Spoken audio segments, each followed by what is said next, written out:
Activation et création des taxes. Pour créer une taxe, on va devoir aller dans l'application Configuration. Ensuite de ça, on va voir l'onglet ici Taxes et frais. On appuie sur Taxes et frais.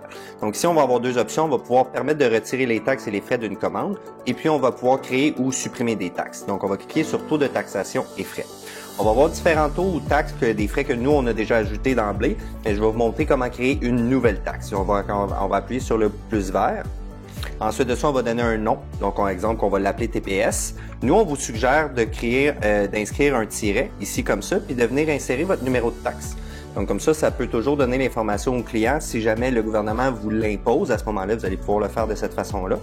Ensuite de ça, on va pouvoir déterminer si c'est un pourcentage ou un frais fixe. Donc, dans notre cas, si on prend notre TPS, à ce moment-là, ça va être un 5 %. Donc, ici, je vais venir inscrire 5 %, tout simplement. Puis, je vais venir décider si cette taxe-là s'applique par défaut ou pas.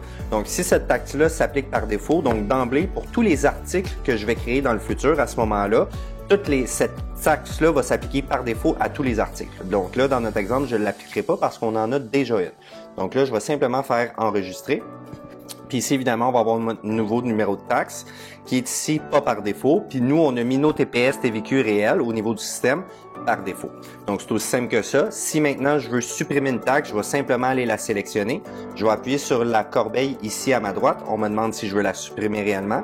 Donc, je vais la supprimer tout simplement. Donc, on voit maintenant qu'elle a été supprimée. On peut toujours synchroniser. Si ça ne se fait pas automatiquement à ce moment-là, on peut appuyer sur le bouton synchronisation pour s'assurer que tout a été mis en place avec tous nos appareils ainsi que le tableau de bord en ligne. Donc, c'est aussi simple que ça. Si maintenant, je veux faire un frais fixe, je vais simplement faire le plus. Je vais venir sélectionner mon frais fixe. Donc, disons que je veux créer un frais de livraison, par exemple. Donc, je vais l'appeler livraison tout simplement. Je vais venir insérer mon frais de 5 $ par exemple. Et puis, je ne le mettrai pas par défaut parce que ça va dépendre s'il y a une livraison ou pas qui s'applique. Et puis, je fais enregistrer tout simplement. Voilà. Merci.